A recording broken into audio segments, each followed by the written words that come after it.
Assalamualaikum warahmatullahi wabarakatuh. Perkenalkan, nama saya Asriandi Rahab, NIM 22087007. Saya dari Pendidikan Kepelatihan Olahraga Universitas Negeri Padang. Di sini saya ingin menjelaskan beberapa materi tentang pengantar ilmu melatih. Materi yang sudah dibahas dalam perkuliahan pengantar ilmu melatih ada 5. Yang pertama, ruang lingkup ilmu melatih. Yang kedua, training and exercise. Yang ketiga, prestasi olahraga. Yang keempat, prinsip training. Yang kelima, beban latihan. Yang pertama, saya akan menjelaskan tentang ruang lingkup ilmu melatih. Dalam ruang lingkup ilmu melatih ada 4 bahasan, yaitu yang pertama, filosofi pelatih. Filosofi kepelatihan dalam bentuk karakter yang kuat pada diri seseorang pelatih, menggunakan berbagai macam cara dan berlangsung terus-menerus selama bertahun-tahun, dimulai dengan pengalaman pribadi saat menjadi atlet, mengamati berbagai macam pertandingan, dan akan melanjutkan di saat mempelajari lebih dalam tentang sebuah permainan dan menerapkannya kepada atlet. Filosofi pada hakikatnya adalah itu ada tiga. Pertama, upaya mengajar kearifan yang akan menolong dan menjawab pertanyaan dasar tentang apa, mengapa, dan bagaimana. Yang kedua, filosofi menentukan cara atau jalan dalam memandang sebuah objek dan pengalaman dalam kehidupannya sebagai anggota masyarakat serta interaksinya.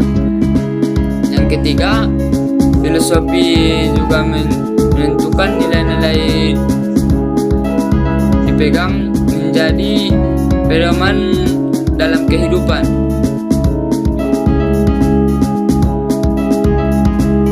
Dua, pengertian ilmu melatih.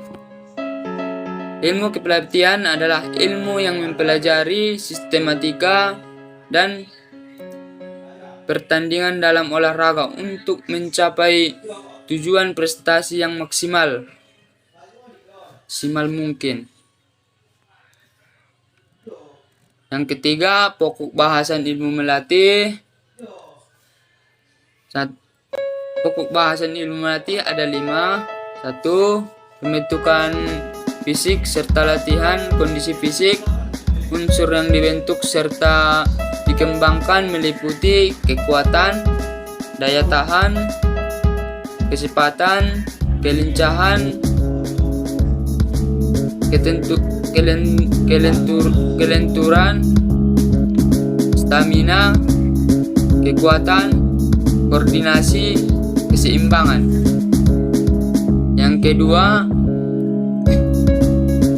pembentukan teknik dasar maupun teknik tinggi untuk menjadikan otomatisasi gerak sesuai dengan cabang yang diikutinya. Yang ketiga, pembentukan taktik dalam arti mematangkan sistem pola tipenya, bertahan dan menyerang. Yang keempat, pembentukan mental pertandingan sesuai dengan unsur-unsur psikologi yang diperlukan dalam cabang olahraganya. Yang kelima, pembentukan kematangan juara dalam arti mematangkan keselarasan antara tindakan dan proses mental dalam bertanding. Hal ini dapat dicapai dengan memperbanyak uji coba serta bentuk-bentuk pertandingan lainnya. Yang keempat, peranan ilmu melatih dalam pembinaan olahraga. Pendidikan dalam pembinaan olahraga sangat berperan dalam meletakkan dasar-dasar maupun keterampilan dan moral untuk mencapai peningkatan sumber daya manusia. Pembinaan olahraga merupakan tempat yang berpotensi untuk mempersiapkan atlet dari usia dini. Selanjutnya saya akan bahas materi yang kedua, yaitu training dan exercise. Dalam training dan exercise ada 5 bahasan, yaitu pertama, pengertian training. Training adalah kegiatan melatih atau mengembangkan suatu keterampilan dan pengetahuan pada diri seseorang atau orang lain yang terkait dengan kompetensi tertentu yang dianggap berguna. Dan yang kedua, pengertian exercise. Exercise adalah aktivitas fisik yang dilakukan seseorang untuk meningkatkan atau menjaga kebugaran tubuhnya. Physical fitness.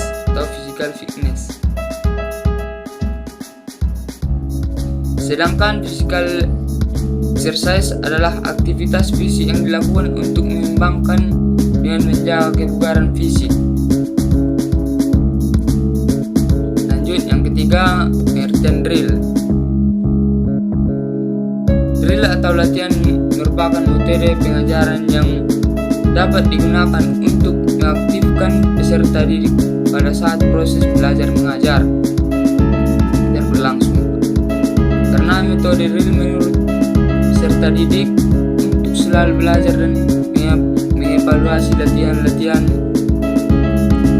yang diberikan oleh pelatih. Keempat, faktor-faktor yang mempengaruhi drill. Faktor-faktor yang mempengaruhi drill adalah faktor dalam kehidupannya atlet seperti dalam keluarga, kawan-kawan, dan lain-lain. Yang kelima yaitu tugas pokok training olahraga. Sini ada 10. Yang pertama, penyusunan menu latihan olahraga, membimbing seseorang untuk meningkatkan kemampuan fisik, kekuatan otot, dan sebagainya. Yang ketiga, mengerjakan keterampilan teknik dan taktik. Yang keempat, memantau dan meningkatkan kinerja atlet atau orang yang dilatih. Yang kelima, mengidentifikasi kekuatan dan kelemahan. Yang keenam, mengembangkan program latihan. Yang ketujuh, memberikan nasihat tentang masalah kesehatan dan gaya hidup. Yang kedelapan, memberikan saran mengenai perawatan cedera dan manajemen kesehatan fisik. Yang kesembilan, melaksanakan tugas administratif.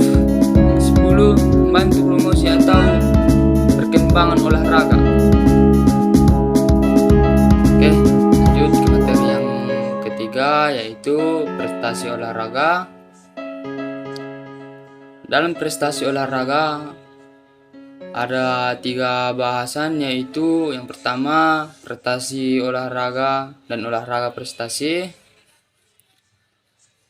Prestasi olahraga adalah merupakan hasil optimal yang dicapai oleh seseorang olahragawan atau atlet atau sekelompok orang, tim atau regu, dalam bentuk pencapaian dan penampilan dalam menyelesaikan tugas-tugas baik dalam kompetisi berregu maupun individu. Dan olahraga prestasi adalah olahraga yang membina dan mengembangkan olahragawan secara terencana, sistematis, terpadu, berjenjang, dan berkelanjutan melalui kompetisi untuk mencapai prestasi dengan dukungan ilmu pengetahuan dan teknologi keolahragaan. Dan yang kedua, komponen prestasi olahraga. Komponen prestasi olahraga adalah kemampuan seseorang atau atlet dalam suatu pertandingan atau kompetisi. Pada dasarnya ditentukan oleh 4 faktor, yaitu fisik. Yang pertama, fisik. Kalau suatu atlet tidak memiliki fisik, itu sama saja dia tidak akan mampu menyelesaikan pertandingan tersebut. Dan teknik, dia harus menguasai teknik dan taktik. Dan yang keempat, mental yang kuat. Nah, yang ketiga, faktor-faktor yang mempengaruhi prestasi, yaitu ada 2 faktor internal dan faktor eksternal. Yang pertama, faktor internal. Faktor internal mempengaruhi prestasi belajar atau integrasi minat dan bakat motivasi. Dan sedangkan faktor eksternal adalah lingkungan sekolah, lingkungan keluarga, dan lingkungan masyarakat. Yang keempat, parameter prestasi olahraga. Menurut pandangan masyarakat umum, parameter prestasi olahraga ialah pandangan menang kalahnya suatu atlet dalam suatu pertandingan dapat diukur dengan jelas dan objek. Suatu ukuran yang menggunakan seperti jarak, pandangan, dan waktu. Lanjut ke materi yang keempat, yaitu prinsip-prinsip training. Dalam prinsip-prinsip training ada 7 bahasan, yaitu yang pertama, prinsip superkompensasi. Prinsip superkompensasi ialah adaptasi, superkompensasi, pembinaan yang tepat pada fisik, teknik, taktik maupun mental, sampai pada pelatihan yang tepat. Toleransi tubuh dan proses pemulihan asal juga tepat, maka akan berdampak pada terjadinya adaptasi tubuh. Yang kedua, prinsip beban progresif. Pengertian prinsip beban progresif dalam latihan kebugaran jasmani adalah saat seorang melakukan latihan, beban yang diterima harus ditingkatkan secara bertahap-tahap sesuai dengan kemampuan. Yang ketiga, prinsip variasi beban. Prinsip variasi beban latihan adalah dalam kegiatan olahraga harus selalu memperhatikan untuk mendapatkan prestasi yang optimal. Dan yang keempat, prinsip kontinu beban. Prinsip ini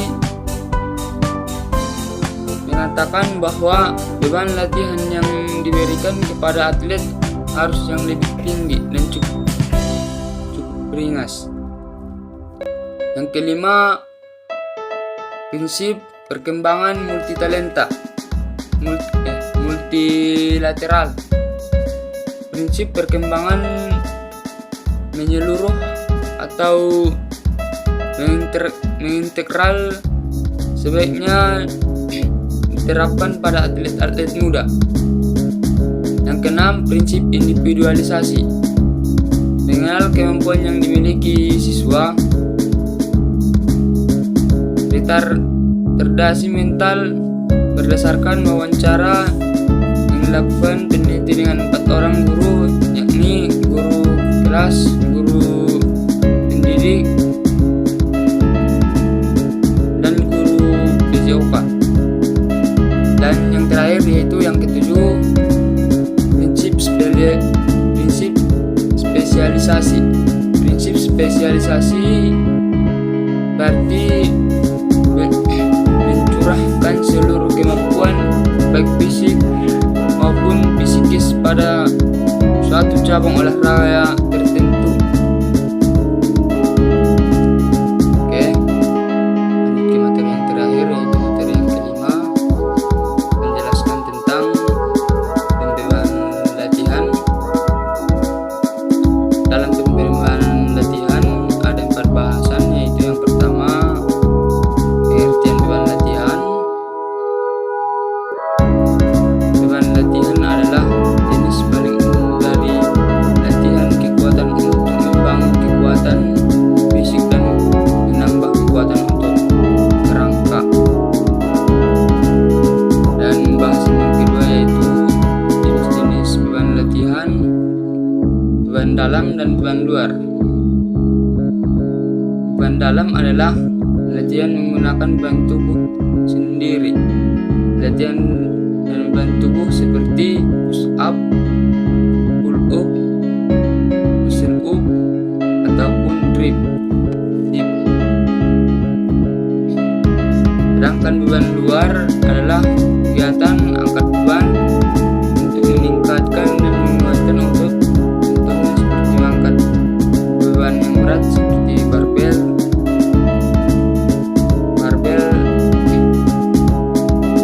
dan lain-lain. Dan bahasan yang ketiga yaitu karakteristik beban latihan. Yang pertama yaitu intensitas.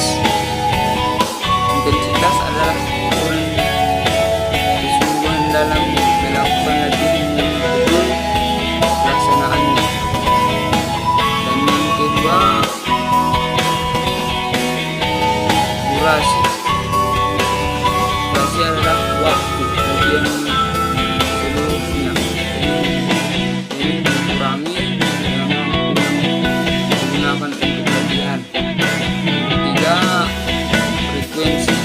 Ada berapa kali atau latihan dilakukan setiap minggunya. Yang keempat yaitu